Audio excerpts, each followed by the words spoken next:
courtesy of Tap Send. Sabredum, Yebeko ni Akoje, Aboafo Amaso Yasne, na Fedie, Yedi Omo Nkrabo, Sem Abramo.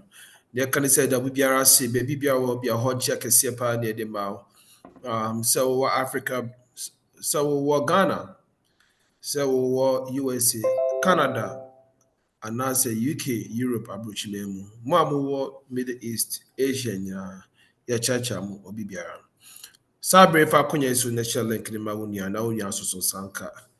Send zoom link ni mabusia for nyina ni nkomo. Because in Pempi, a lot of things like this happens and we always find a way to bounce back in life. Big greetings and big shout outs to you wherever you at. My name is Ofori-Asenso, and I am accompanied by my producer, director, and the Lord. Then I could see why that's Director Danny and also A-Class, as well as the leaders that helps to bring this show to you.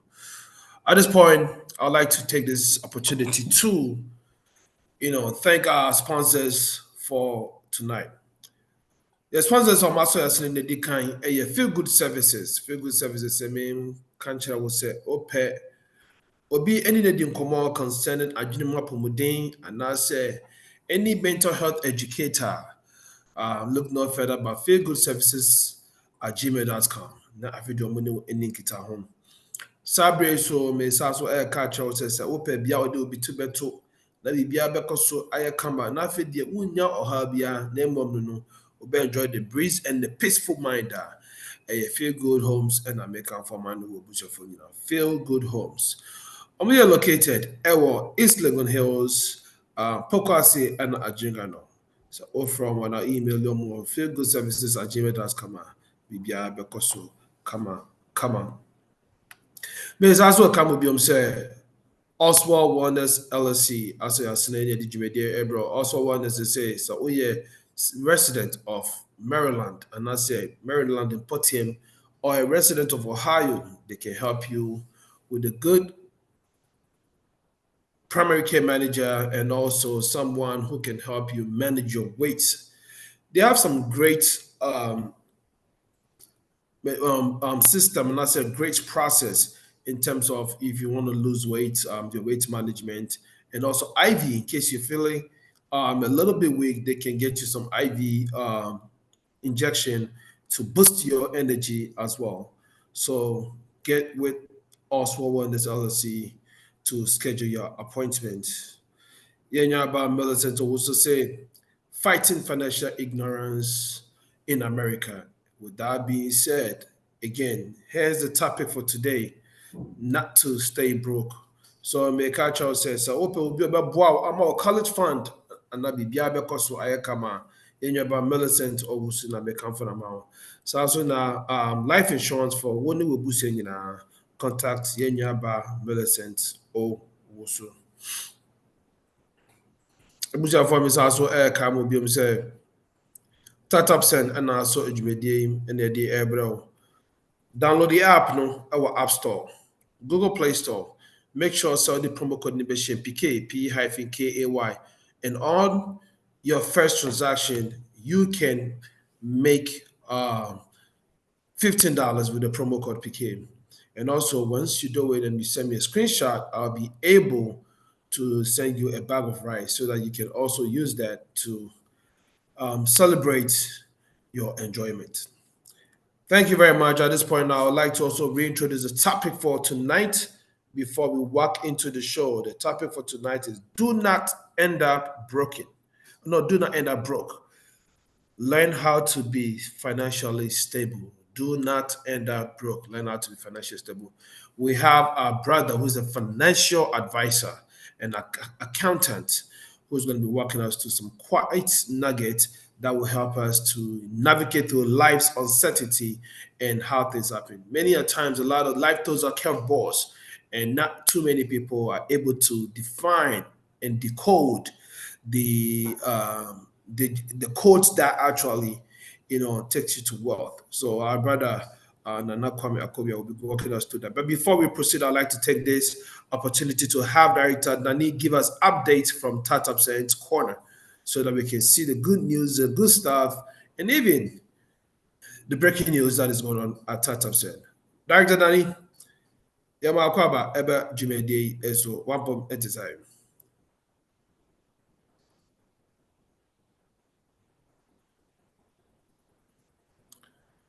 Directors ultimate car unmute yourself now. I feel my updates from Tatam. Sorry, what you mean can say? Yes, much better. Oh, okay, good. And then updates, I mean, you per se, yeah, alerting for the a fraud for no, anyama or more yeah. First of all, we talk about Nkrofo or more friend Nkrofo na, earlier Nkrofo with time with tap yeah. So if anybody calls you and say Oye PK, Daniel, A class, Nana Kwame, anybody into joining a platform be as well, you're very, very careful. So far, your platform me and San idea Juma. HRE TV platform Ubaswa, you discuss the show I be on the American show, the time with tap. And then we have Nana Kwame no. And also a Europe with no discussion and your friends of tap where you discuss everything about tap. And this will be a free baby and a very verified source. No? And nobody is gonna call individual say on joining. Maybe you have a special relationship with the person. Maybe PK Adam for no PK no waka say joining. You reach out so you know who PK is. And yet Obia keke no afro. You be careful whoever calls you. Now Obeka say join the platform there and be careful. I think in the course of the show, no, yeah, the links in Bego, so you join it. So BBIC na say one say you jump on it. Na friends of tap you ask the question now verify near who baby are any free bansana what you get into the hands of wrong people. Yes, secondly, we've had a notice say Microphobia BBA a fake website and putting some fake numbers there belonging to tap send but a fake. It is a issue you just go on the net or check here na a b anasa site ni bi get now when you're wrong numbers miss you also be careful here wherever you take the numbers from. Official website here www.taptapsend.com. So be careful. Yeah, I'm spelling. Ebu honuma no man tap SB ashe baby na double SB and as send and now the SABA and as ebu honuma no yi di na free misemo. Mon check spelling ni ye. It site bi am doko bi am na muhu de mo hwe. And once again, I'll say, mon try na mon join the pages, na information biya na wope biya no. You can start from there. So doubt to be biya na, you can reach out and sana are you too late. Into MZPK ya na was send the links and so go. So that people will get access to the links, Lastly, we're talking about the third quarter, idea I perceive deeper. I think enche wallet ne de ye ben roll no baby ama in the obia saka we are almost there 99 98% we are almost there. And after the wallet no obia activate bia you can get access to your credit card I mean tap card a Visa card that is what we're working on there. Lastly, corridor no your DM. If you go on the app you see all the receiving countries. You can refer anybody from that country to send now. So when you're luchis no kakrawa, tap their company, we all gain from it.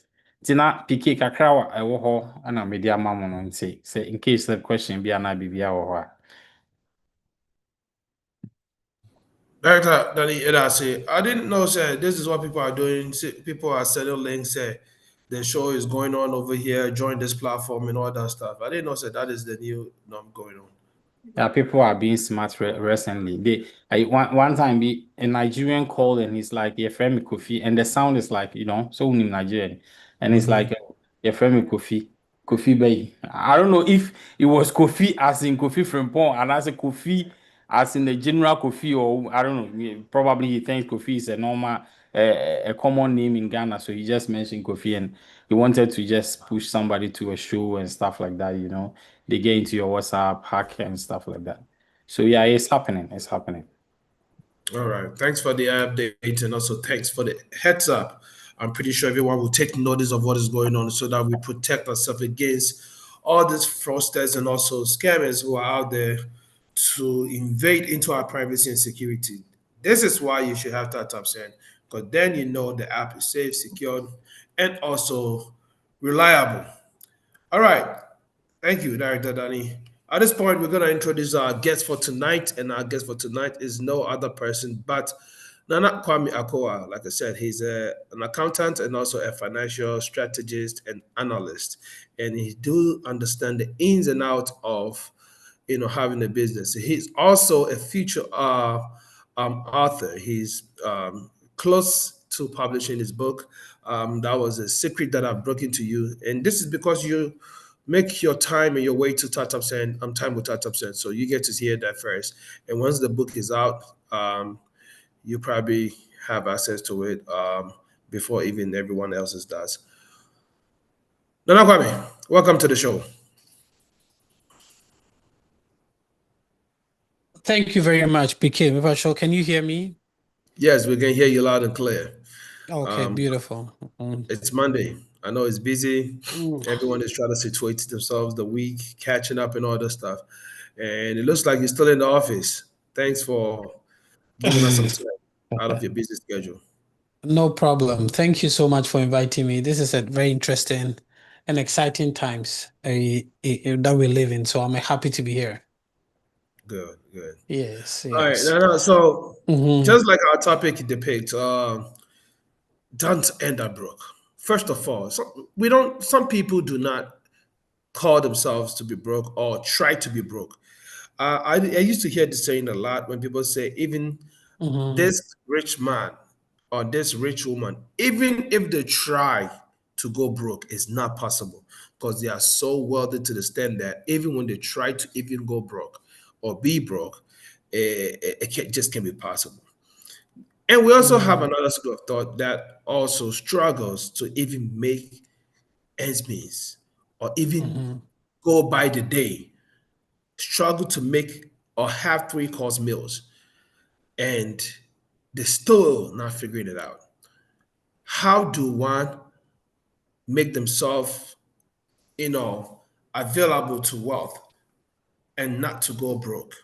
And how do one become financially stable? Can you just walk us through this small definition? Then after that, educate us onto some things that we all can learn to make sure that we do not get there. So this show or this topic is not necessarily for people that are broke and trying to bounce back. It's for people that are even rich and how to maintain their riches. So Nana, over to you. Mhm. Well, thank you, PK. I do appreciate the opportunity to come in and present and to be able to share the knowledge I have. I know, sir, we are always learning. Sometimes even the questions, the discussions now helps me really rethink through some of these things. Like you rightly mentioned, I have been writing on this finance topic for over a few years now. Prayerfully this year, I'll be able to finalize the book and then be able to launch it. And a part of what I want to do today is actually teach from some of the lessons in the book, because this topic, it's all part of finance, right? And how do people who have wealth not end up poor, and how do people try to amass wealth? I think, say, there's a lot of correlation, because the question I'll have for even the person that is wealthy that doesn't want to end up poor is, how did you get there in the first place? There's a very interesting video by Steve Harvey on YouTube. I watched it a long time ago. And then this is his definition. This is not what I'm going to talk about today, but this is his definition when he tried to become rich. He said he first learned how to make $100. Then he tried to do that again multiple times. Then he learned how to make 1,000. Then now he tried to do the same process over and over again. So if you take 100 and you multiply it by 100, you make 10,000. So the mindset is just taking the thing that you do and doing it over and over again that made you money. I think that is too simplistic, but it has a level of truth. It has a level of truth.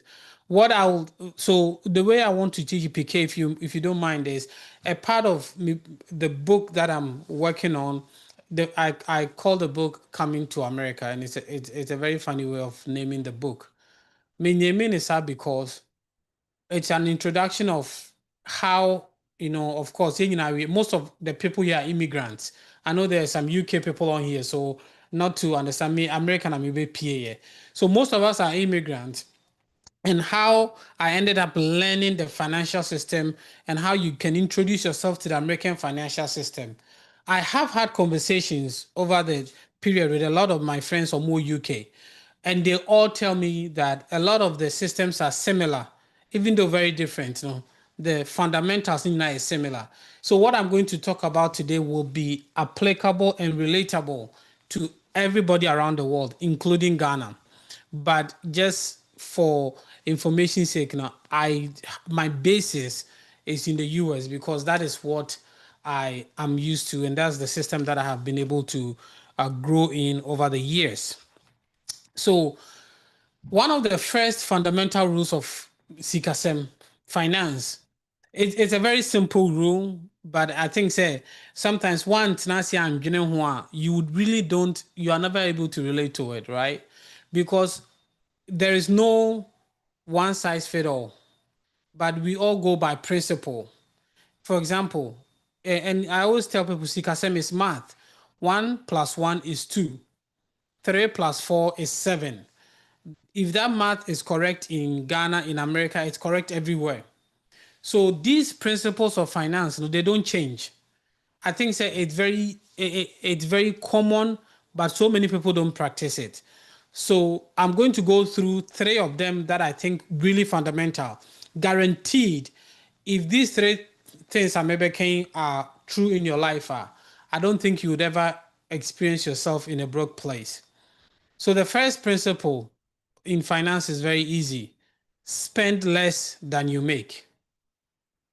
Okay, very straightforward. Spend less than you make. If I make 1,000 and then I'm always spending 1,100, that means every month I'm accruing debt of $100. You don't see it, especially in the West. If you make 1,000 and then you are using your credit card to supplement your expenses, that means you are spending more than you make. Into a very basic principle, you spend less than you make. Into at every point in your life, if the strategy is sika amenyano, I will always spend less than what I'm bringing in. It's one of the first fundamental ways you don't go broke, because you live your life based on your income. The flip side is the same thing: make more than you spend. Into the way I may define it, if you spend less than you make, you are managing your money. Okay? If you spend less than you make, you are managing your money very well. If you make more than you spend, that means that you are managing your income stream, or you are creating more income streams for yourself. Into the thought process is, okay, I realize that my lifestyle is 1,200 a month. If my lifestyle is 1,200 a month, then I'm going to create income stream that will make me 1,500 a month. So this is a shift in mindset. The first one, you are looking at what you are making, then you are managing your lifestyle to spend less than you are bringing in. Okay, that's one system. The other system is you are looking at the lifestyle you want, and then you are creating an income stream that is more than what you need to spend to live. But either way is fine. The principle is your income has to be more than your expenses. But you cannot know that, of course, if you don't learn to track all of these things. And I'll talk about that later. But that's the first mindset. So it's a very simple rule, but I can tell you, like, research upon research, every time you sit with, you realize that most people cannot do that, especially in America. Most people do not have the capacity and somehow the wherewithal to be able to spend less than we make. The biggest problem we face as Africans from the diaspora it really, really affects us is obligations from extended family and home. Obligations from extended family and home. One of the major issues that we face as diasporans, because what happens, they say, especially if you are from a family that not very many people are well to do. Next, you're able to make a breakthrough. It's stretched so thin because of a fear problems that fear also resolve it. So it becomes very difficult to really make smart financial decision when you are essentially the lifeline of your family. Without you, things are not going to work. That forces so many people to spend more than they make. And then the year project for fear, all of those things. My advice is at every stage in life, every decision should be based on how much you have coming in. And if you don't have it, then because there is no way that as long as you keep spending more than you make, that you will not end up broke. It's like there's no way. Like I said, it's math. If you have 7 and you have 10, you end up with -3. I have 7, I have to take away 10. That is -3. So you end up in the negative. But if I have 7 and I have to take away 6, I'll end up with 1. It's so simple. Your first rule of engagement: spend less than you make. Now, if you're able to achieve that, then your second rule of engagement is invest the difference. Okay, it's those are very fundamental, right? Into Sikana Beke, because you remember you're already spending less than you make. Sikana Beke, invest it into the stock market. And investment is a whole topic, but I'll talk about it as we go through this conversation. So you invest the difference. So you spend less than you make, you invest the difference. Now, the third rule for wealth is you have to design your lifestyle. So this rule is very complicated, but follow me as I explain it. You have to design your lifestyle where your residual income is more than your expenses. Into first one, I say spend less than you make. Into let's say you are working as a lecturer, or you're a lecturer or university, you're a university lecturer.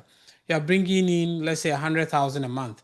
That is, you are being paid for the time that you are spending teaching. And in that time, they pay you 100,000 because you're exchanging your time for money. And then your lifestyle is $80,000. So the rule is you start off by spending less than you make. So you keep your lifestyle at 80,000, you are making 100,000. The difference of 20,000, invest it. Okay. Now the third rule is try to build a lifestyle where now you have $80,000 to $100,000 coming into your household without you having to exchange your time or skill for the money. What do I mean by that? Residual income is income you can make. You don't have to spend time and money making that income. And I know real estate is very popular. I've talked about it on this platform many times. There are so many people with different ideas. You can say Airbnb. So many different avenues. You can create a money-making system. I know you are making the money, but you are not working for it because it's a system, it's a business, it's real estate. Anything that is making you income, but you don't have to spend the money to make that income. So the third principle is so key. That is the path to wealth, and it doesn't come easy. It's okay if you are making, let's say, 80,000. and then you start from a place where you get a small property that makes you $500 a month. That's $6,000 of the 80,000 you've already received. Now we're in kakra kakra. So if you have a game planner, the goal is try to create a game plan where within a certain amount of time, reasonable amount of time, you can build yourself out of having to work for money. Because you have enough systems in place where it's making you money, and that your money, the money is making you that you don't have to work for, is more than your lifestyle. A banisana, you become immediately financially free, because at that point, if say oh yare na ntimi nkɔ adwuma ana bibi kora to anaso who took kɔtena Ghana and you are not here, because the system is making you money without requiring your time and skill, your money will still be coming. But that has to be fundamentally a part of your game plan. Always. You can also do that through investment. And we'll talk about the investment. So the first thing to understand here, those top 3 things, you have to start off by spending less than you make. Then you start investing the difference. Then you create your investment in a way that your residual income will be more than your expenditure to live. When you do hope, then you've really hit that financial freedom that everybody talks about. And see, I always say financial freedom is not living a life with no debt. That is not financial freedom, because if you have a property, let's say you have a property that makes you $1,500 a month, or being a team, you don't live there, but a mortgage that, so the mortgage is, let's say, $600 a month. You are making a difference of $900. That $900 is money you are not working for. So because you are receiving that $900 and the income is more than enough to pay the mortgage on the building, you are still financially free, because Okotina Ghana cry, you are still making $900, because rent will come anyways. So those are the 3 things that I want to start off with. That's what you should aspire to do. So immediately you try to spend less than you make. Then you move to a place where you start investing the difference. Then the third thing is to be your master plan, how to build a life where your residual income is more than enough to pay for your lifestyle. And so that inherently also means that you have to understand, what is my lifestyle? What is my preferred lifestyle? And how much does that cost? All of those questions need to be answered. And it's more than it's a little bit more detailed, but these 3 things should be at the top of your mind at all times. I hope those 3 things make sense. If you have a question, you can let me know, but that is where I want to start off from. Now, moving into some of the detail, and then we can have a conversation. When you have those 3 things in mind, then the next step is to understand the financial system in America. So you have to have a full understanding of the financial system in America. And this is my biggest, this is the heart of my book, because the way the financial system in America is built, you cannot have one part going for you and another part not working and not paying attention to it. Because if you focus on one part and you leave the other ones, now you can still end up broke and in trouble. You only do well in the financial system in the United States if you take all of these key foundational part of the financial system and then have a good system around it, have a good plan to handle all of these 5. So there's 5 of them. Okay. And then I call them the financial house. Like I think of it as a house, right? When you build a house, you have the foundation, you have the pillars that support the structure, and then you have the roof. Okay. So the 5 things that everybody needs to know in America's financial system, the first one is banking. You have to understand the banking system. You need to have a full understanding of the banking system in a way that you have to know what kind of bank you want to deal with at what level you are. Different financial levels, different financial situations require different banks that will meet your needs the right way. Without the banks, you cannot leverage the financial system. Banks are very important in leveraging the financial system. So you need to know how the banking system works. Who do I need to talk to? Who do I need to go? A good example I'll give you is I have a situation where a client that has over $1 million in cash, over $1 million in cash, and was trying to buy a property worth about 4 million. And then he went, it's a she went to one of the major financial institutions and they declined her the money because for the major financial institutions, they only see numbers. And then I have another client that does not have quite enough in terms of wealth because they don't make as much, but was able, because he works with a credit union and the credit union knows them personally. He went in there or catch himself a property worth 1.5, talked to them, they gave it to him without even asking too many questions. And it was a very interesting situation. You have one hand, somebody with a lot of money and still being denied because of the kind of bank they are working with.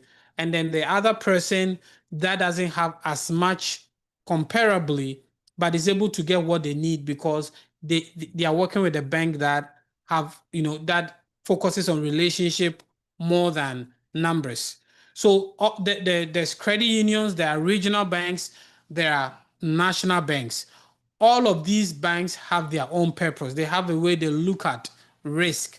Sometimes the way your bank looks at the risk will determine whether they'll give you money to buy a home, mortgage, or they'll give you money to start a business. Some banks, they don't take too much risk, like credit union, anything over 2-3 million, they tend to shy away because they don't want to have too much money tied up with one person. So you need to understand how they think. And sometimes you may have big regional banks are, if you have a business or an opportunity outside of the region they serve, they will not fund you. They only serve a particular region. So all of those things have to inform you to understand how does the banking system works. What is the best bank I can work with? Some banks are very particular. They serve people that are into the health industry. So if you're a nurse or work in any of the health sector, they will make sure you have a loan for your for your mortgage, or they'll give you a car loan and all of these things without any hassle. So every bank serves a different purpose. Before you even choose what kind of bank accounts to open, you need to understand these things. Which banks give you free checking accounts? Which one gives you access to paid checking accounts? Which one of them allow you to withdraw money from every ATM? There's so many nuances. All of these things contribute to your wealth. Without the banks, you don't have a way to leverage the financial system. It's the first thing you do in really planning your financial house really well is, what kind of bank do I want to be with, or do I need to be with?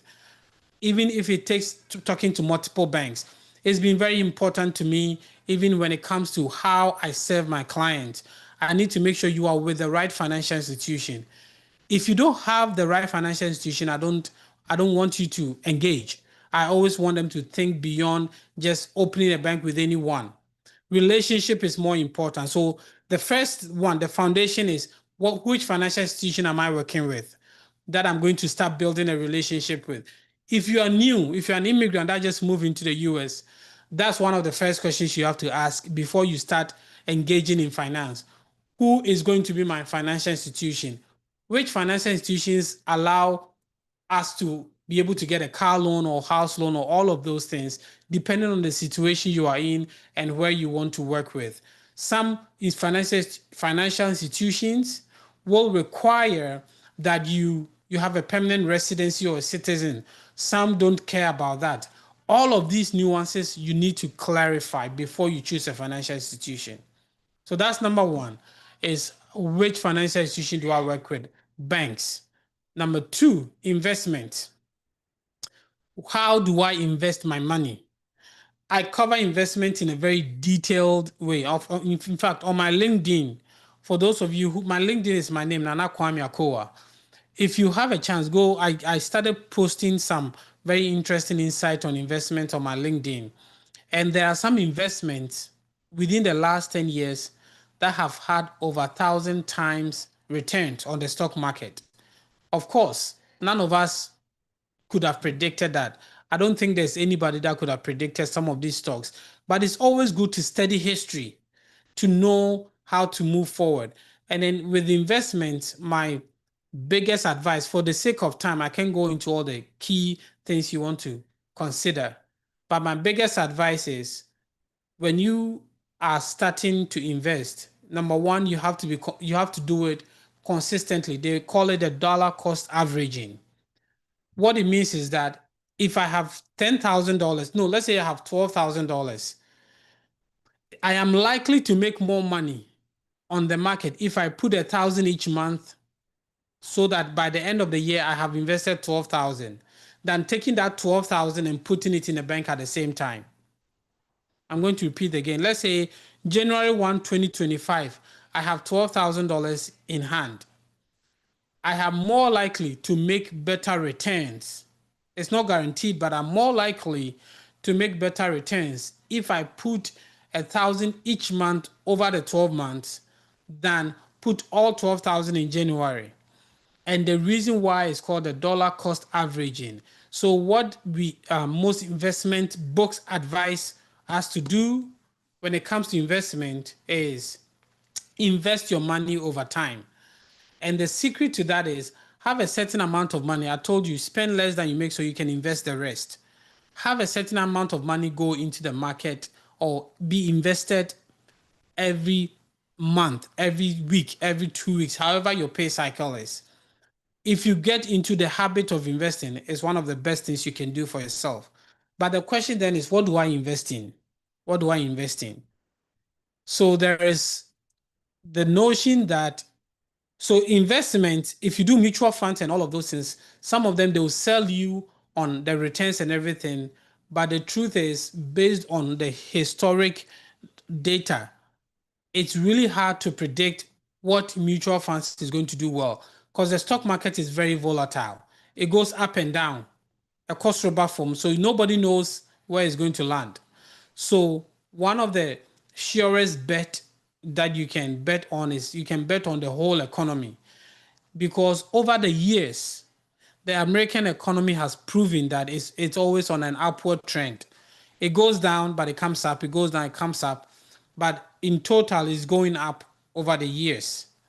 And a lot of people encourage us to invest in ETFs, exchange traded funds. And then one of the most common ones that they talk about, and this is what I do, it's called the S&P 500. So I look for ETFs that track the S&P 500. So what do I mean by that? They are exchange traded funds. You can look at which the goal of that exchange traded fund is, it's looking at the top 500 companies in America, and it's investing in all top 500 companies. One of them is the Vanguard, VOO. The symbol is V for Valley, O for Orange, O for Orange. Vanguard, VOO. And that VOO is a very simple one. It tracks the S&P 500. Most of the time, if the economy is doing well, that will be going up. And if the economy is doing bad, that will also go down. And in essence, it's a really safe bet, more than most of these one individual stocks and then also some of the mutual funds. Because the mutual funds, some of them have fees. So even if they do well, they eat away your profits, which we don't want. We want to keep our profits. ETFs are very, very cheap. Their fees are very minimal because it's automated. Nobody is actively managing that fund. So they don't have to pay stockbrokers money to manage it. So it's a very cheap way of investing. But it's good because if the economy is doing well, you do well. The only thing with ETFs is you will not make that crazy money that, let's say, somebody that invested in Vanguard 2 years ago is making, or somebody that had Bitcoin 10 years ago and is now over 1,000 times richer. But the question is, no, it's so hard to know Vanguard was going to do this well, or Bitcoin is going to do this well. all of that, it's really not, nobody knows, So you have a lot of companies that people will bring to your attention this time, and 90% of it will not do well. So many of them will come up and then they will fail. So if you rush to invest in those ones and they don't do well, you lose all your money.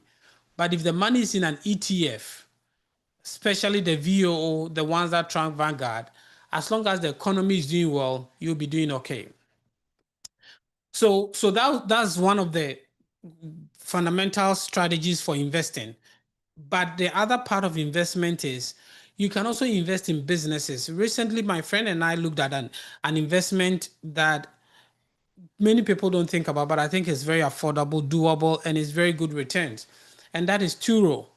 Some of you that live in big cities, you have a very good opportunity to buy Turo. A Turo car is like $10,000, but then what you realize is a small investment like that can bring you good, consistent income, because people are always looking to rent cars for different reasons. Sometimes it's because somebody's car has a problem, they need a car for going to work. Some people travel into town, they need a car, and it's become a very interesting way for all of us as normal people to have businesses that we can invest in, like Turo, Airbnb, and all of these low-hanging fruits, to bring extra income into a household without having to have a large capital to open a car rental place. Imagine if you had to open a car rental like Enterprise, the cost to do that. But now with Turo, anybody can be a renter. So those are ways you can also invest your money. The stock market is not the only option. You can also invest your money into your own run businesses, as long as you've done enough research and the business is reasonable. So that is investment. We talk about banking, we talk about investment.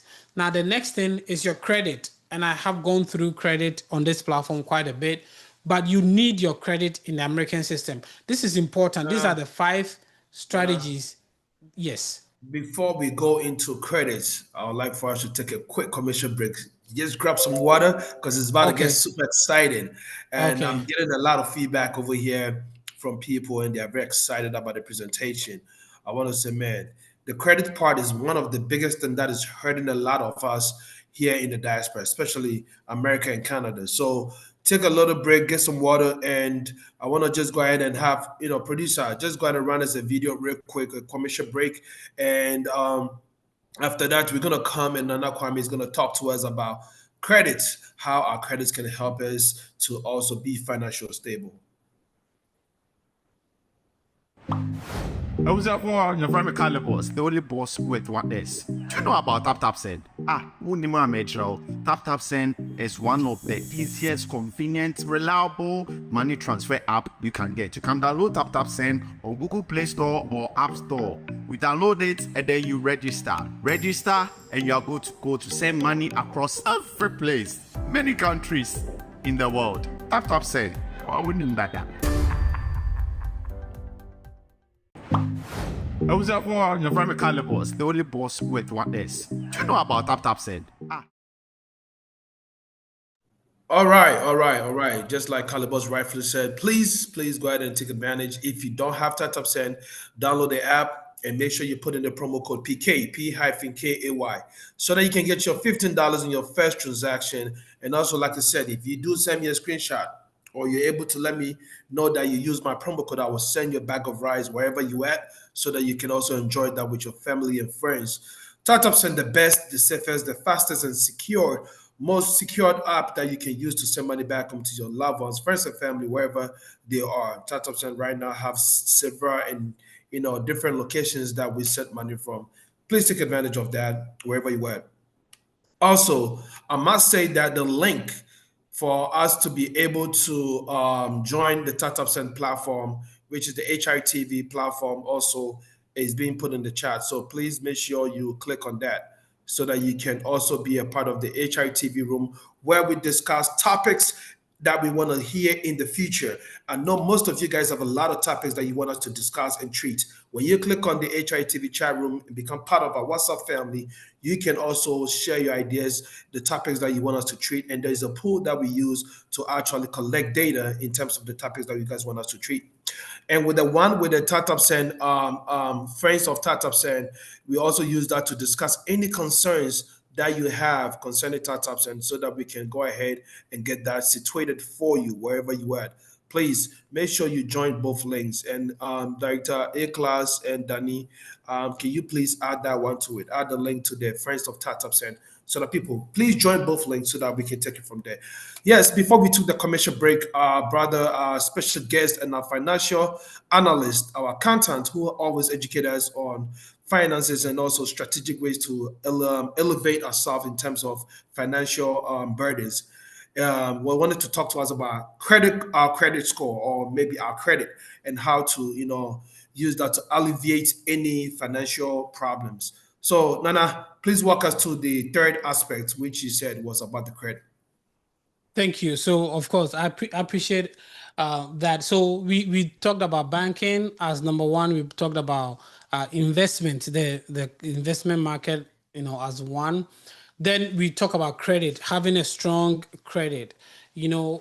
Personal credit is really important. One of the things I covered when we were talking about personal credit was it's sometimes the difference between the credit is what banks use to determine the cost of your money.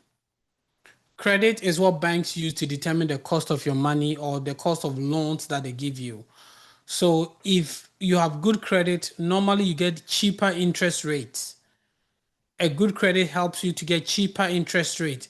And sometimes based on how good how much the loan you are trying to acquire is, a good credit versus a bad credit can be over $10,000 in interest rate cost.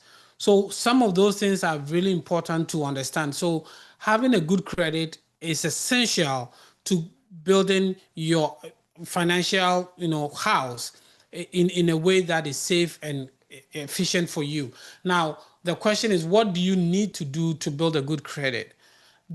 For credit, they always consider number one, history. So what I encourage people to do is, if you are in this country, it's really important that you really start off quickly. And you can always start off, and that's why banking, that's why banking is the foundation. Because even the bank that will give you a credit card, some banks don't give credit cards to people without any credit history. So you need to work with a bank that may allow you to do what I call secured savings, where you put a certain amount of money, they give you a credit card, and then you use that to build your credit. But your credit history plays a role. Your payment, how early you pay, also plays a huge role. How often you pay, no late payments, having consistent payments, that really gives you a strong point for your credit score. And then you also have your credit mix.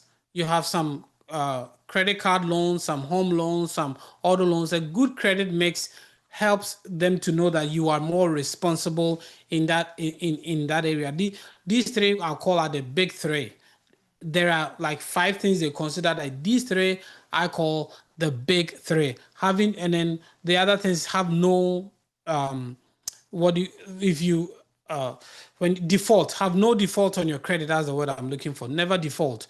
If you are late on a payment, call the bank, talk to them before they put your credit in collection. Never ever put yourself in a place where your information will go to collection, unless you definitely have to, but never, don't let that be an option on the table.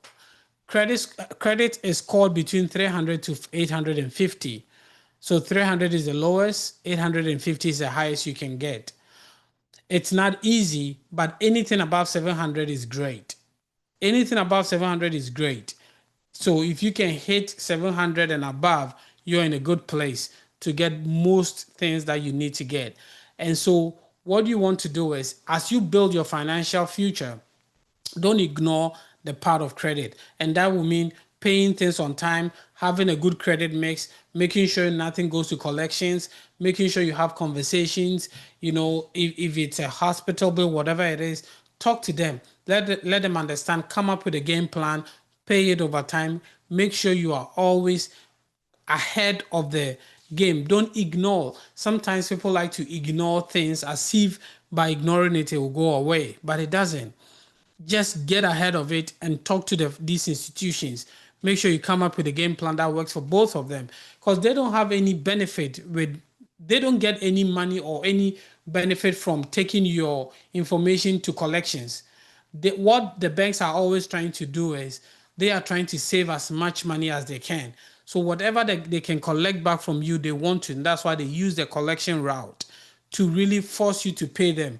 So as much as you can avoid that, talk to them, come up with a game plan so that collection is never an option. And if you can keep that going, you are likely to have a good credit score. A credit score is so important for you to save money whenever you are ready to leverage the financial system. For example, buying a home, buying a car, buying a business. All of these things require large purchases that a good credit score can be very supportive and help you build the financial future you are looking for. So then we've talked about banking, we talked about investment, we talked about credit.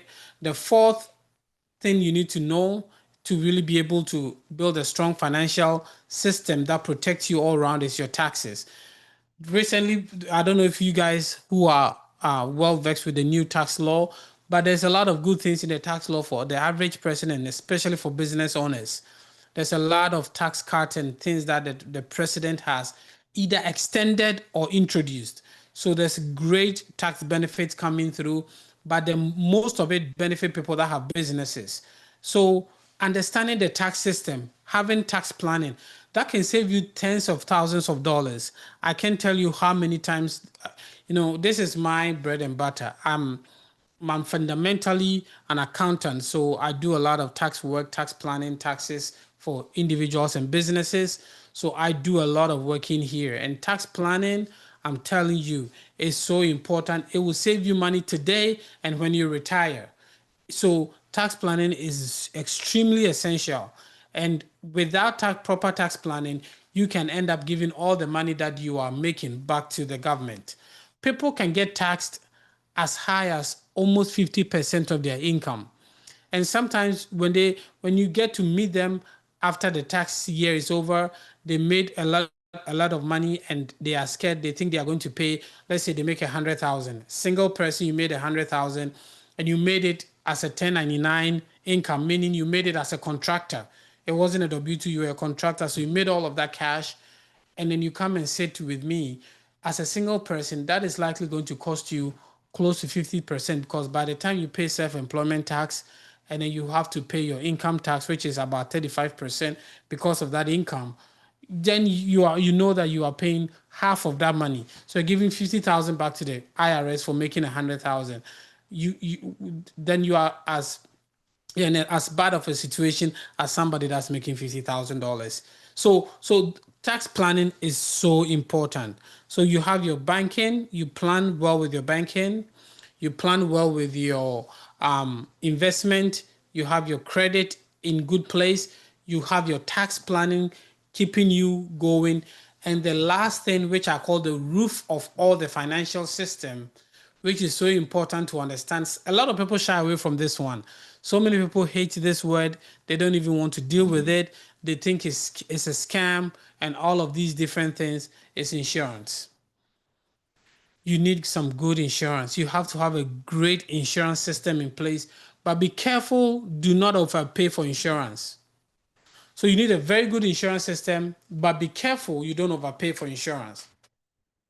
I call insurance risk management. Okay? I call insurance risk management because as you build your financial system, if you can do all these first four things, but sometimes you and I will agree, there are so many incidents that are out of our control. We don't control these things. They just happen and then you can't do anything about. So having an understanding risk management is so important. And so the definition I give to all my clients when it comes to insurance is, what are the risk areas in my financial journey that I don't have the capacity to handle if it happens? some of them are law, so you can't get away with. So that one you have to do it whether you like it or not. Like a car insurance. In most states, I think in all states, car insurance is legal. You have to have it. So you cannot be on the road without car insurance. So you can get away from that. But for example, do I need to insure my house? Let's say if your house is under a mortgage, the mortgage wants you to insure it because they don't want any way you lose that. So they'll force you to insure it. But let's say your house is paid off. Do I need to insure my house? Do I need to buy extra insurance on the property maybe you got? Do I need to insure my business? Do I need to insure my life insurance? People talk about insurance being an investment system? All of these crazy things. There's so much out there. Different financial advisors, different financial planners have different ways they approach this. Please allow me to share with you how I approach insurance. This just the KWAME system. I don't insure anything that I can afford to replace. That's number one. Meaning, if I lose that thing and I can replace it easily, I don't touch it. I don't even want to insure it. I don't want to pay extra. For example, a good one is my phone. I don't buy phone insurance. I know because I don't use a crazily expensive phones. So if my phone breaks today, I can easily go and replace it. So I don't buy phone insurance. But sometimes, depending on your financial situation, some people may need to insure their phone because they need it, and if it breaks, they don't have the resources to replace it. But sometimes, if you have, let's say, an insurance that, if you have an insurance, like for example, life insurance, I get life insurance because I want to make sure that, God forbid, if I'm not around, that my family is taken care of. Now, if I have millions saved in the bank that can take care of my family in my absence, I'll cancel it immediately. Because, like I said, I handle insurance as risk management. What are the risks in my life that I cannot afford to handle? And those are the risks that I protect. But here's the key.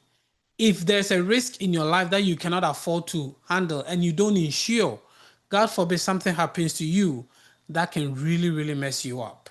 So you have to be very careful. I have so many stories. I have a story of a young student, got into a car accident, did not have insurance on the car, messed him up because it wasn't even his fault.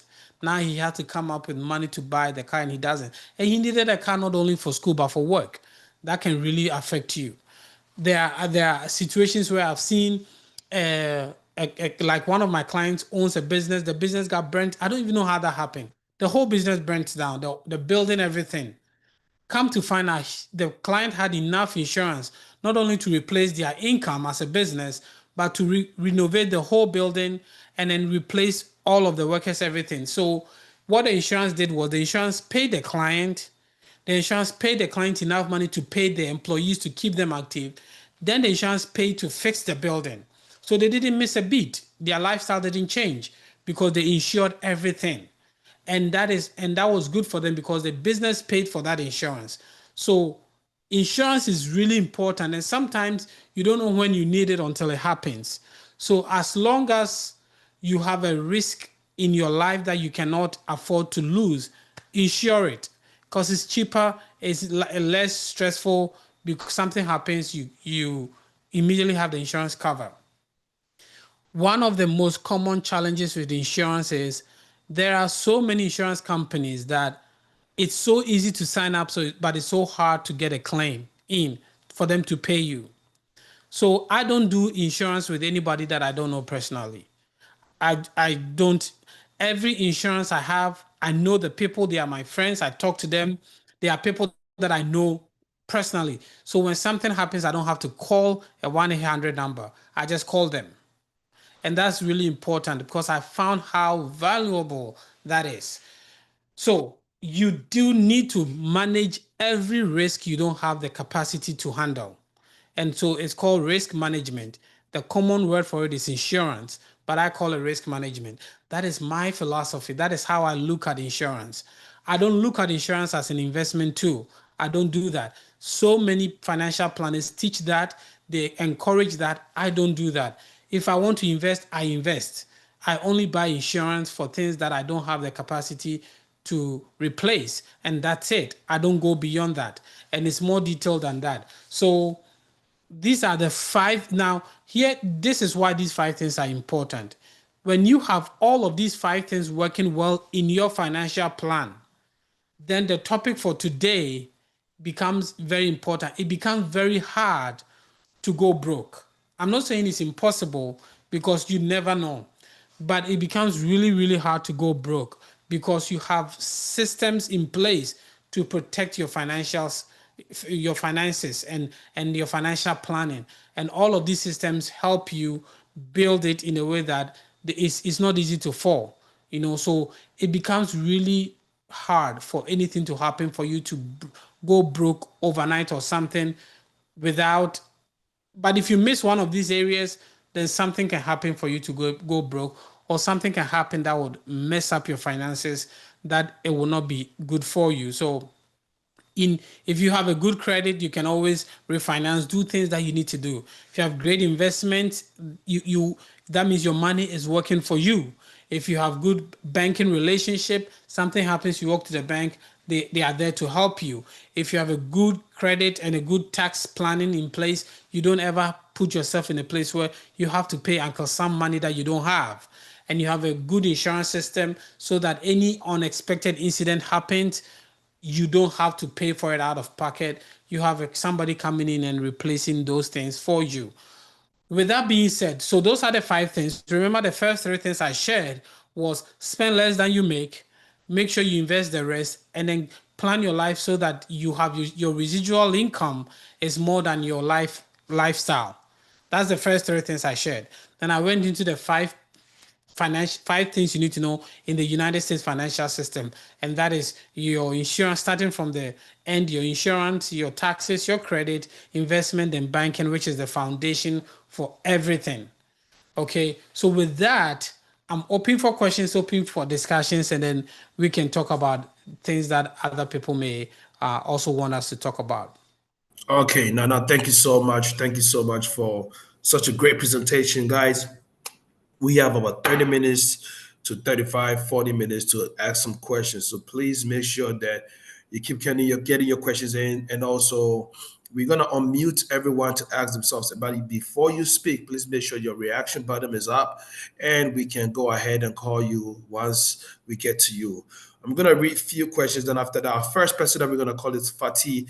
Once we, and after the iPhone will follow. So once we handle those questions, thanks to you all. Everyone put in the reaction button up. Thanks to you all. And I'm going to make sure we call you all in order.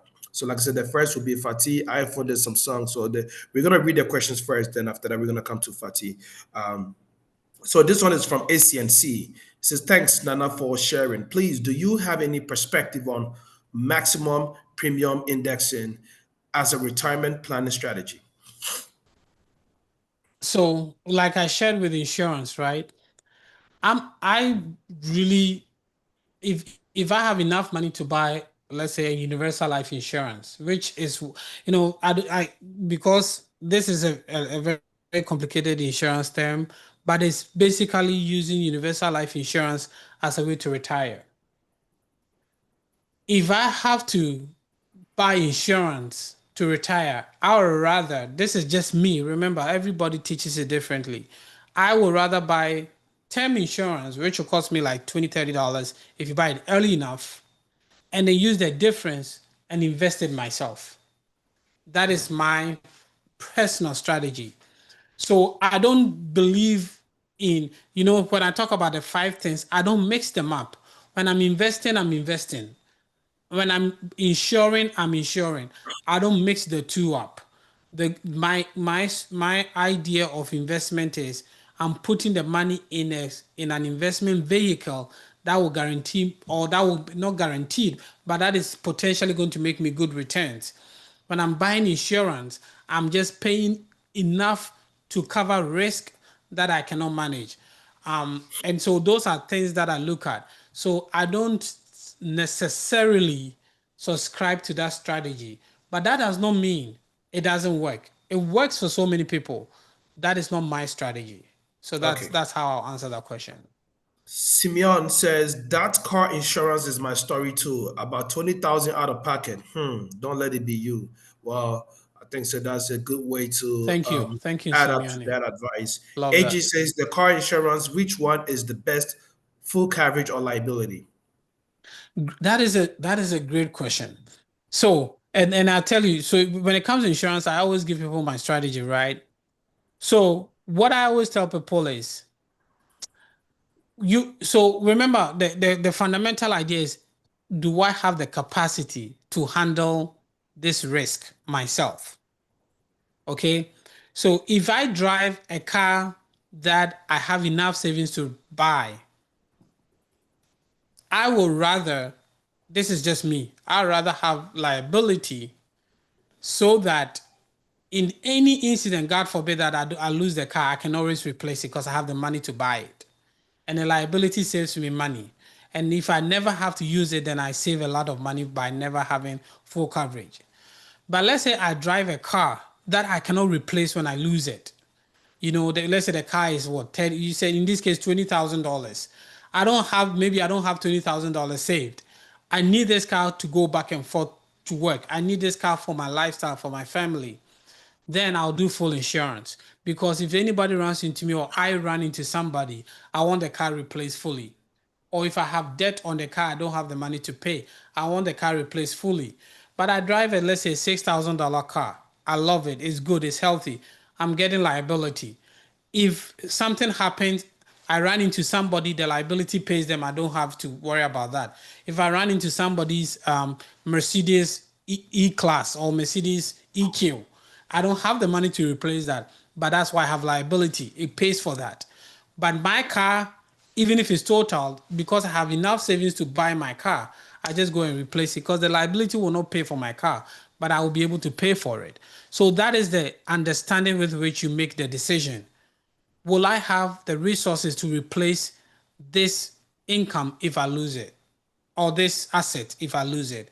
And if I have the resources to replace the asset, I'm always not going to insure it. So liability is important because you are meeting the law, the legal requirement of having insurance. And then if something happens, you're able to pay for the damage you create, but you are safe because you have the resources to replace your own vehicle because insurance won't do it. I hope that Okay. answers the question. All right. We're gonna go to Fatih. Fatih, please unmute yourself and actually let me go ahead. Okay, now you can go ahead and unmute yourself. Please tell us where you're calling from and your question. Okay, Nana, thank you so much. My name is Fatih Bamba once again. I'm calling from New York. My question is, in your submission, you talked about saving, that instead of saving a lump sum at the go, it's better to save periodically. So my question is, which kind of banks or what type of bank will you recommend that we can go for? For example, I save with Bank of America. Okay. And I'm very interested in saving because back in Ghana, I have this kind of saving and insurance as well. Thank you. That's a great question. So, for example, Bank of America is a national bank, even though they've reduced in size, but they are a national bank. They are everywhere. But you and I will agree, Fatih, that if you, let's say, want to buy a home, you want to get a mortgage, and if you go to Bank of America branch, the first thing they will do is they will take all your information, but the person you are sitting in front of is not the person going to make a decision for you. They will send it to somewhere you don't know, and then they will make that decision. So that you have to, that is the understanding that I want you to kind of approach your banking with. Bank of America is not a bad bank to save, but when it comes to in money on savings, there are some banks or companies that have a higher return on your savings than Bank of America. So you can still be with Bank of America and then open a relationship with some of these institutions who have a higher return of savings. One of the ones, BlackRock, I almost Googled the name. BlackRock, they have a high yield saving account that the last time I looked about 6 months ago was around 5%. Most banks don't hit that level. So you look at those ones that may give you, there are some that will give you even a little bit over 5 or lower. Sometimes credit unions have running promotions where they give you a very high rate at a very short period of time. So in this case, if your savings strategy is just to have a savings account, then what you want to do is look for the bank that gives you the best return on your savings. And I think it's a great idea that you choose to save over time. The most important thing is you have to differentiate between saving and investment. Savings is just you are putting money in there and then you are getting some interest paid by the bank. Investment is you're actually buying into businesses, and the businesses, as they do well, you get returns. So those are two different things. But when it comes to savings, I would highly recommend that you research, especially in the area you are, what institutions are giving the best savings rate, and then how long they've been doing it for, and then put your money there, because each percentage point counts. It makes a huge difference. So if Bank of America sometimes too, but the last thing I'll say, sometimes some banks will match, and I've done that before. Some of the credit unions they match. So I had the opportunity to take a credit union that was giving me a higher return on the savings to my credit union at the time. And then when I showed it to them, they said, okay, we'll match it. And then they gave me the same credit union the other company was advertising, which allowed me to keep my money there. So those are all things you can do to choose the best place for you. There's no Okay. one way answer, but you can always do the research in that Okay. sense. Before we call iPhone, I'd like to read this question real quick. This is from Minnie. Minnie says, thanks enough for sharing. I just got my legal documents to work in the system, but I had hospital bills that was taken to collections. How do I build my credit?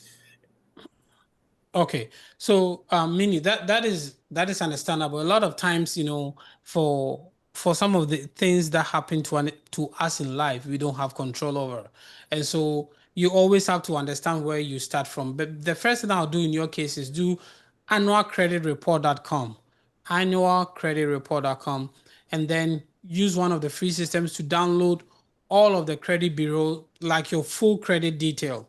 The reason why that is important is, meaning when you start dealing with collections, sometimes the hospitals or the institutions sell your collection to multiple agencies. The same thing, you may have it with multiple agencies. As long as you pull your full credit report, you will see all the agencies that have your information in collections. And then what you want to do is you want to deal with the mother agency. So in this case, I would say call the hospital first. Sometimes the hospital will say we don't have that debt on our books anymore, we've sold it out. Or they will say, yes, if you pay it with us, you can, and then come up with a payment plan or a payment arrangement where they will reduce the bill for you. So whatever it is, just call the initial agency first, so you understand the like the position of your debt, where it is. Then when you do that, and you find out that whether they've sold it or they still have it in your books, and you make a payment arrangement, you stick to it and you try to pay it off. When you pay it off, send that letter to the collection agency that has your debt, that you've secured, you've handled the debt with them, so they should take it off your credit. If you don't do it, sometimes the collection agency will still have it with them. And that is not right, because the hospital is supposed to report to the collection agency, but sometimes they don't do it. So you send a letter so that you make sure that they remove it from your credit. But the best way to do it is do the annual credit report, call the agencies that have it, and make sure you send letters to all the collection agencies Okay. after you've taken care of the debt to handle it for you. Okay. iPhone says, can you elaborate on expense ratios on ETFs? Seeing some ETFs are heavy on tech, others are heavy on Max 7. Can you please give a typical ETF allocation in terms of percentage? Thanks. So you said expense ratios. So when you say expense ratios, are you talking about management fees, or are you talking about the difference in investment? So there's so many ETFs, right? ETFs are very low management fees. First of all, most of them are under 1%. So if you're looking for expense ratio, then ETFs are a very cheap way to go. But in terms of the mix, there's different ETFs here. For me, this is what I do, and I'll teach you my investment strategy. Let's say I like iPhone. I love iPhone. I love the company. I want to buy an iPhone. I never buy Apple stocks. I will Google ETFs with Apple stocks. It's a very simple way. And then it will give me multiple ETFs that have Apple stocks and tech stocks. Then I'll buy the ETF. The reason why I do that is I just want to make sure that if the what's his name, the current CEO, if he messes up and Apple stock goes down, my money doesn't go with it. There was a story, when we were in school, when I was doing my master's, that we did a case study of a gentleman that had over 3 million in the Madoff investment thing, the thing that happened. That was all his life savings. He was 3 months to retirement when that incident happened, and then it went bankrupt. Was it Madoff or the other one? The company, the energy company that went bankrupt, I've forgotten their name. I think that was it. So all his investment went out. So this guy had saved over 3 million ready to retire and moved from 3 million to zero. And because of that, he was working at Walmart. And they were interviewing him, and he was explaining how his life got thrown out the door because some CEO somewhere decided to cook the books and mess his life up. So for me, I don't want any one company. And you may think that Apple will never go down or Google will never go down, but think about a company like Kodak. I don't know if you ever studied finance or you've studied companies. There was a time that nobody thought Kodak will ever be able to get destroyed. Or MySpace. Whoever thought MySpace was so big, nobody knew Facebook would come and take it. So there is no one company that might not fall. So no matter how good that company looks, I don't invest in one company. I always look for an ETF that has that company in it, so that in case something happens to that one company, my investment is still safe. Okay. But and there's different ones have different distributions in terms of how they invest. Well, no, we're gonna have you leave your contact information like you always do, so that people can book some sessions to actually go deeper in details. Because most people, and like I said, there is response for today's show is remarkable, and a lot of people are really interested in that. And we want to make sure they all get taken care of. So please, when people call you that, they watch you from Time with Tatap said right here on HITV. Make sure you have some time and take care of them so that viewers can always, admire what we bring to them. Samsung, I'm gonna read Samsung after I'm gonna call iPhone, and after iPhone I'm gonna call ACNC. Samsung's message says, "Please, are international students eligible to invest in the US, and how do we go about it?" So that's a great question. Yes. Now, first of all, you are not able to buy anything in the US without a social security number. So that is important. But if you don't have a social security number, there's a way to go around it if you want to. And investment is in different forms. You can, as an international student or international person, register a corporation in the US. That is doable. I have clients that live outside of the US that are not US citizens that have corporations and their own properties. You can do that, and then the corporation then becomes your vehicle for having a tax ID to do investments. It's not, what I will say is that be very mindful, because you want to make sure you are doing it as legally as possible. This is a cross section between accounting and law, and I'm not a lawyer. So I always, whenever you are doing this, try to engage the legal system, because it's a cross section between accounting and law.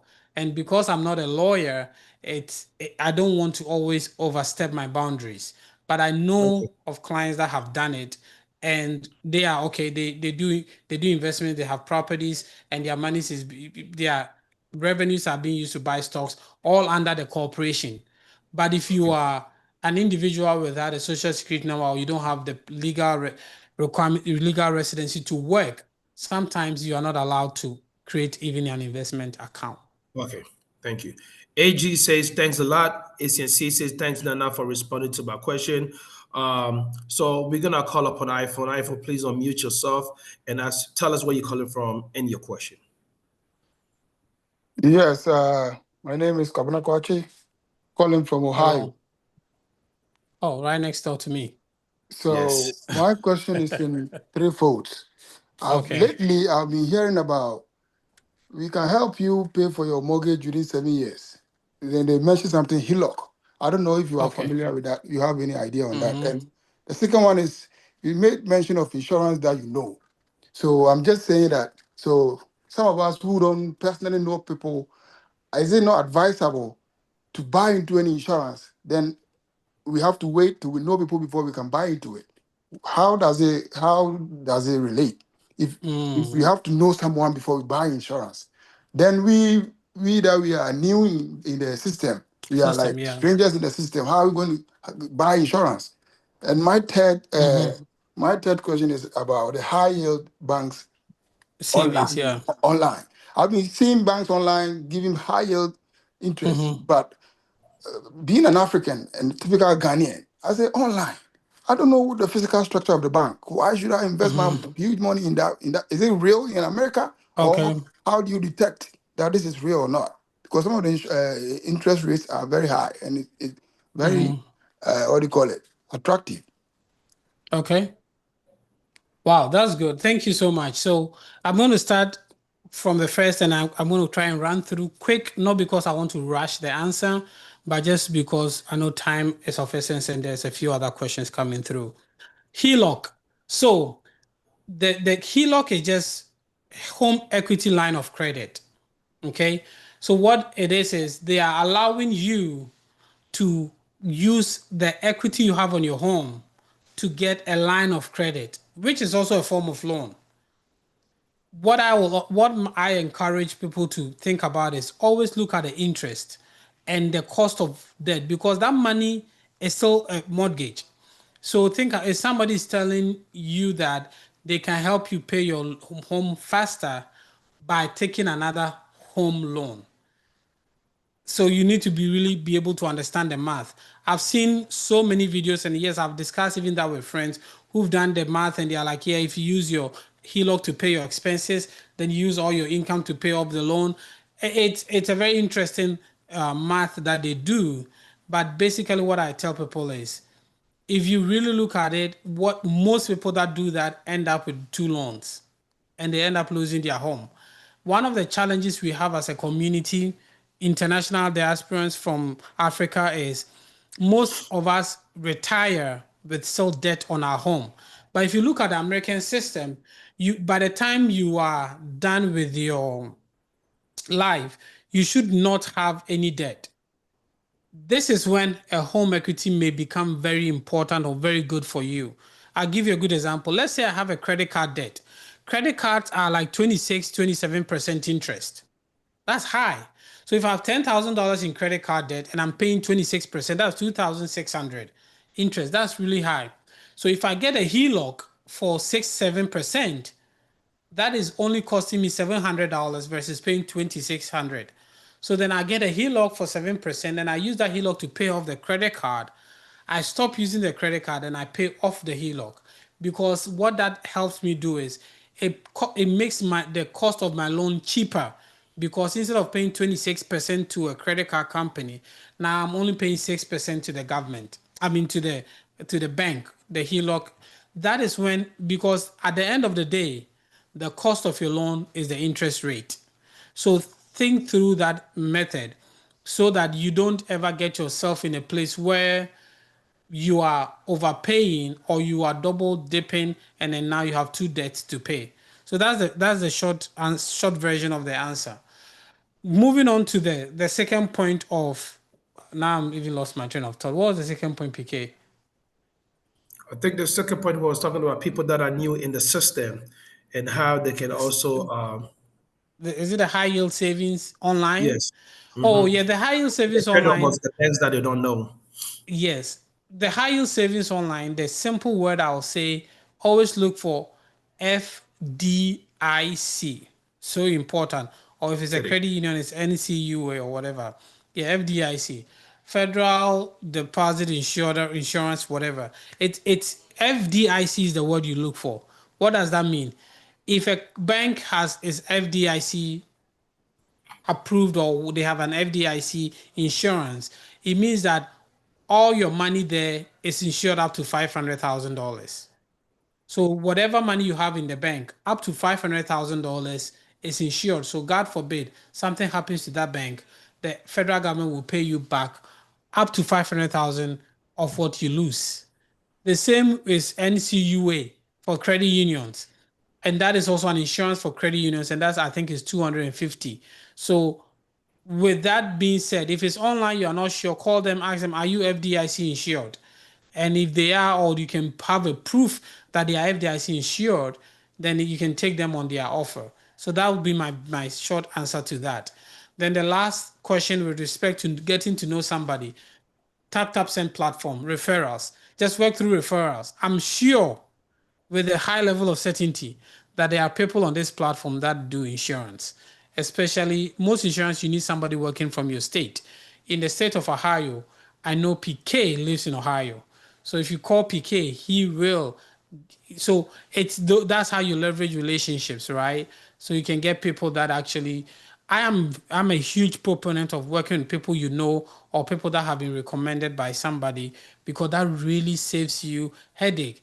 It's a struggle when you are facing financial difficulty, and on top of that, you are going back and forth with the insurance company. It's a real struggle. So Okay. it's easy to work with someone that you know, and you can get that through referrals. All right. Platforms like TapTapSend is amazing. Yes, Appreciate sir. you.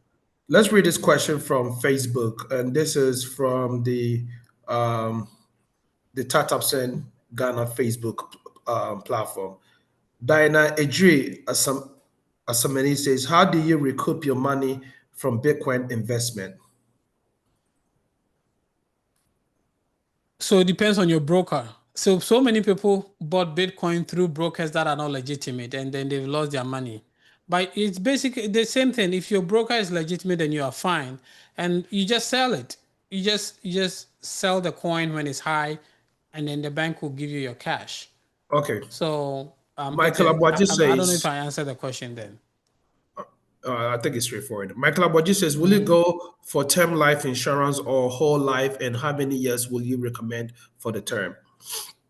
Thank you. It depends. And it's a funny way to answer. It depends. Because I bought my term life insurance at a very early stage of my life, I bought term to 80. There's something called term to 80, and it was very cheap. Sometimes you buy late, you can buy 30-year, 10-year. It depends on the stage you are in your financial planning life. I'll give another example.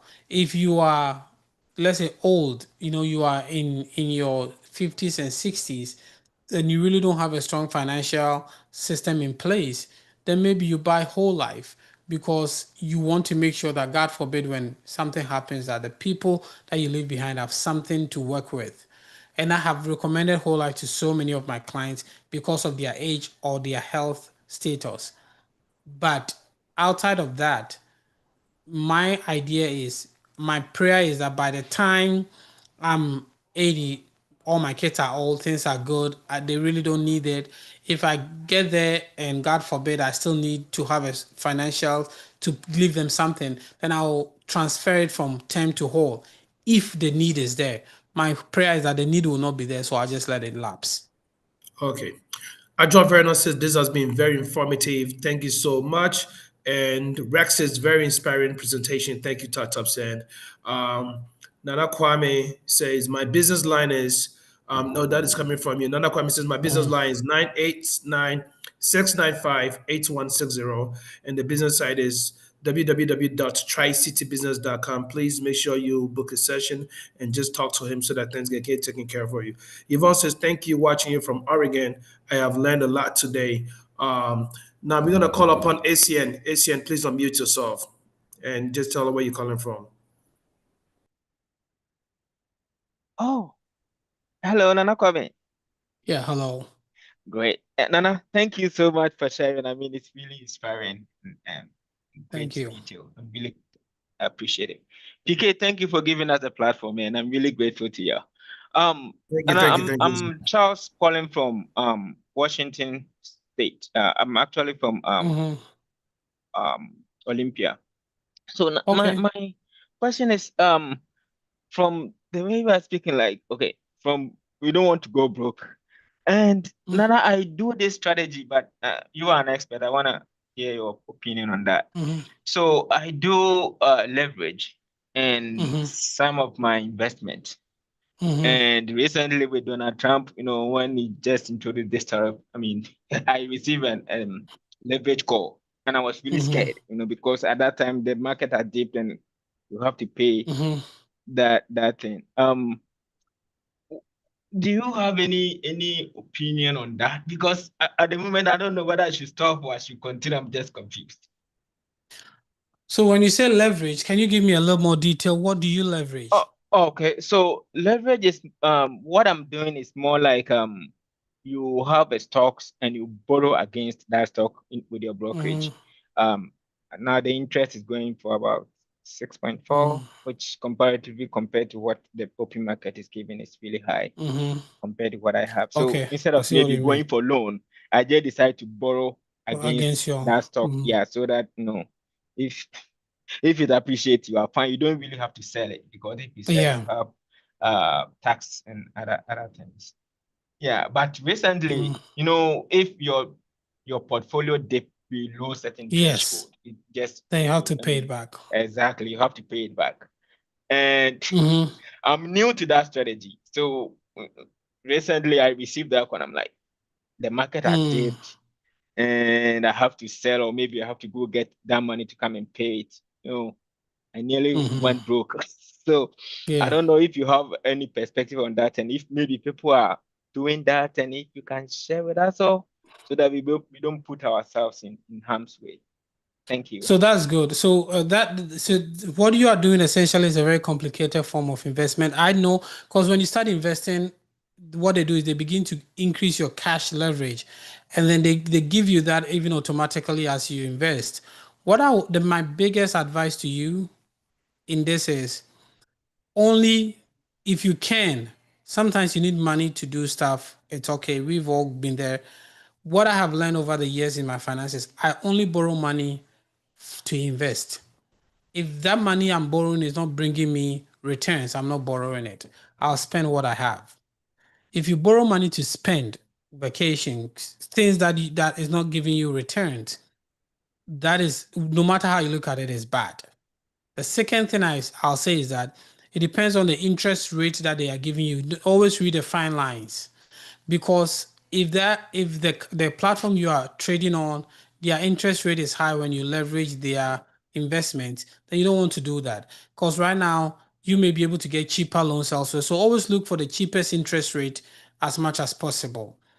Leveraging your stocks and everything, I think when you do that, you mess up, especially when the market is down. The market is going up, that's fine, but you're still losing money, because if the market is going high, what is happening is they are now paying your loan with the growth you would have had if you didn't take out that loan. So either way, you are losing money. But if you needed that money for something productive, then it doesn't really matter. But if you use that money just to spend, thinking, oh, the market will pay for it, you are losing either way, because if you hadn't leveraged your investment, you would have been making more money than what you would make, because they are taking that investment back. So you are paying for it. The only way they use those words, so you don't even see that you are paying for it if the market is doing well. But you don't want that. You want to get a chance to see your money when the market is doing well. And so I will highly encourage that you read the fine lines anytime you try to borrow money, because that can really land you in big financial stress. So hopefully that helps. Thank Okay. you, Nana. We're gonna I'm take really grateful. Please, sorry, PK, let me put it. Nana, can I take your number and call you for tax consultation? yes, it's in the chat. Yes. Awesome. You Thank you. see, I've it's taken and it. you see Nana AKOWUAH with a number and website. So that's his number right there. Just take it Yeah. and just Okay. So contact. it's 8160 is the last four. Yes. Okay. Great. Thank you. Okay.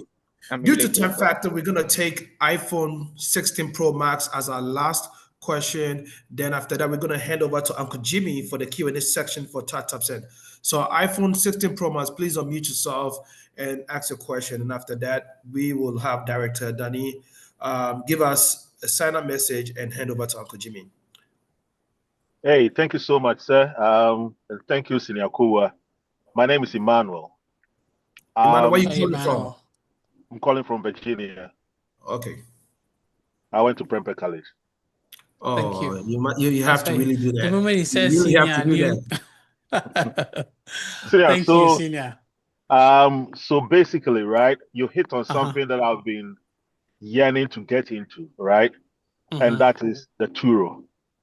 Okay. Um, I used to work in an apartment complex, and I wanted to get into Mm-hmm. Turo and probably park the ride there, make an arrangements with the property manager. But let's put that aside. Mm-hmm. Um, Tell me a little bit more about Turo and more so. I know definitely you tell me when it comes to the insurance to do what's it called, full Mm-hmm. coverage. Yeah, but what Mm-hmm. are the downsides and what are the basic advantages of doing the Turo business? Because it's something that I considered some years back.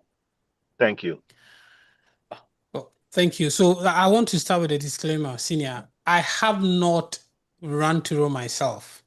Oh, okay. But this is what I'll tell you. I have a close friend of mine that has recently started it. And then when he was starting, I did a lot of reading on Tiro to be able to understand what is the in and out of it.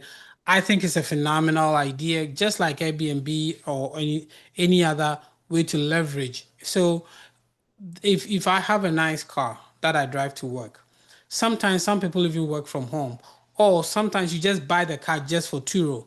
What I realize is if you do a market research in your area, you have enough people in your area, you have enough activity, Turo can be a great way of making residual income because people come in, rent the car, and then they just, Turo does take a percentage, but then essentially you have a car out there working for you and putting money in your pocket. So I've had friends that have done it and have been really successful at it. But myself, I haven't done it yet, so I can give you a lot of detail, the ins and outs of it. But my close friends that have done it, I talk to them on a daily basis, and I love the returns they are seeing on the investment they did. The truth is, I'm also considering it. I live in a smaller town, so I am considering it, but I think it's a great thing if you want to do it. And if you want, on the back end, I can share with you the information of my friends that do it. Then you can contact them, and then they will be happy to tell you all about Turo. All right. Thank you very much, Nana.